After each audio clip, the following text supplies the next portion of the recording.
तो जब क्राइम की बात करते हैं, दुनिया में बहुत सारे क्रिमिनल्स आए हैं और गए हैं, बट उनमें से सबसे रईस, सबसे अमीर कौन था? हाँ तो दोस्तों, आज हम लोग बात करेंगे वो शख्स का जो दुनिया का सबसे अमीर क्रिमिनल था। He was the richest criminal in history. तो आज हम लोग बात करेंगे उस ऐसे शख्स का जिसके पास इतने पैसे थे कि वो गिन भी नहीं सकता था कि उसके पास कितने पैसे, उसने गिनना छोड़ दिया था। और ये कोई कहानी नहीं है दोस्तों, ये है रियल इवेंट। तो उस सबसे रईस, सबसे अमीर, the richest criminal of history का नाम है पैब्लो एमिलियो एस्कोबार गविरिया। हाँ, पैब्लो एस्कोबार ये एक ड्रग लॉर्ड थे, एक ड्रग माफिया, ड्रग लॉर्ड। हाँ तो आपको बता दूँ दोस्तों कि पैब्लो एस्कोबार एक ऐसी शख्सियत है जिसका जिक्र आज भी कोलंबिया में रोज़ाना होता है। तो पैब्लो एस्कोबार का जन्म कोलंबिया में हुआ था, जो एक कंट्री है साउथ अमेरिका में। तो पैब्लो एस्कोबार एक ड्रग लॉर्ड थे, ड्रग डीलर थे, और इनका नेटवर्थ आप चौंक जाएंगे दोस्तों।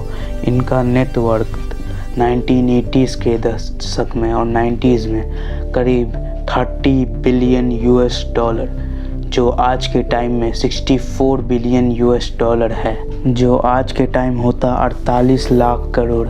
तो आप अंदाज़ा लगा सकते हैं दोस्तों कि ये कितना पैसा है। ये कोलंबिया से US ड्रग ट्रैफिकिंग करते थे, और ये सिर्फ अमीर नहीं थे दोस्तों, क्राइम की दुनिया में भी ये इन्होंने अपना छाप छोड़ के रखा था। इन्होंने करीब 4000 मर्डर किया था, जिनमें 200 जज, 1000 पुलिस वाले और जर्नलिस्ट और गवर्नमेंट ऑफिशियल्स भी शामिल थे। और इनके पास इतनी बेशुमार दौलत थी कि दोस्तों इनके पास खुद का प्राइवेट जू भी था। और लेट 1980s में कोलंबियन अथॉरिटीज़ ने पैब्लो से 142 प्लेन्स, 20 हेलीकॉप्टर्स, 32 याट्स और 141 होम्स एंड ऑफिसेस सीज किए थे, यानी पकड़े थे। तो इससे भी आपको पैब्लो का दौलत का अंदाज़ा हो चुका होगा। एक किस्सा तो ये भी है दोस्तों कि पैब्लो और उसके फैमिली एक बार पुलिस से बचते हुए जंगल में भागे थे, और वहाँ पैब्लो की बेटी को ठंड लग रही थी। तो पैब्लो ने करीब 2 मिलियन डॉलर जला दिए थे, यानी 15 करोड़ रुपए जला दिए थे अपने फैमिली को गर्म रखने के लिए बस।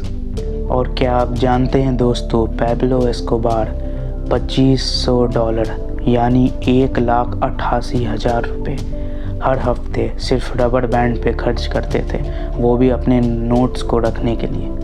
समझ रहे हैं आप, 1,88,000 रुपये, वो भी हर हफ्ते सिर्फ रबर बैंड पे खर्च होता था। उनका बिजनेस इतना बड़ा था कि उन्होंने सबमरीन्स भी रखा था, सिर्फ और सिर्फ कोकेन को एक्सपोर्ट करने के लिए। पैब्लो एस्कोबार सिर्फ बदनाम नहीं थे दोस्तों, कोलंबिया में मेडेलिन शहर में कुछ लोग आज उसकी पूजा भी करते हैं। ये सिर्फ इसलिए क्योंकि इन्हें गरीबों का रॉबिन हुड कहा जाता है। इनके पास इतना पैसा था कि इनके पास रखने का जगह नहीं था, और ये गरीबों में बांट दिया करते थे, जिनकी वजह से कोलंबिया एक गरीब देश है दोस्तों। तो इसलिए लोग, वहाँ के लोग इन्हें इतना मानते हैं और इसकी पूजा भी करते हैं। और पैब्लो का किस्सा यहीं नहीं ख़त्म होता। आपको जान के हैरानी होगी दोस्तों, जब पैब्लो अपने पीक पे थे, तो जब उन्हें अरेस्ट किया गया था, तो उन्होंने अपना खुद का प्रिजन बनाया था, यानी जेल, खुद का जेल बनाया था, जिसका नाम ला कैथेड्रल था, जहां उनको जेल के जगह रखा गया था। बट ये कोई जेल नहीं था दोस्तों, ये कोई 5 स्टार होटल से कम नहीं था। इस जेल में football pitch, giant doll house, bar, waterfall सब कुछ था।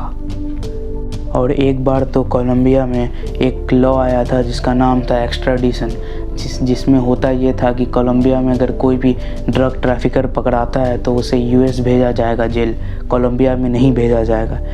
तो गवर्नमेंट को इस लॉ को हटाने के लिए पैब्लो ने गवर्नमेंट को ये ऑफ़र किया था कि अगर आप ये लॉ को हटा दिए या रिमूव कर दिए तो गवर्नमेंट का जितना भी डेब्ट है, यानी कि गवर्नमेंट का जितना भी कर्ज है वो पैब्लो खुद पे कर देंगे। यानी कि पूरे कोलंबिया सरकार का जितना भी कर्ज है वो पैब्लो एस्कोबार पे करेंगे। इससे आप अंदाज़ा लगा सकते हैं कि पैब्लो के पास कितनी दौलत थी।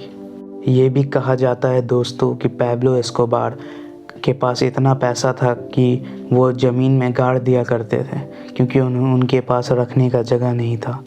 तो ये माना जाता है कि पैब्लो का 10% इनकम हर साल चूहे खा जाते थे, जो करीब करीब आज के टाइम पे होता $2.1 बिलियन, यानी कि 15,000 करोड़ रुपए उसके सिर्फ चूहे खा जाते थे।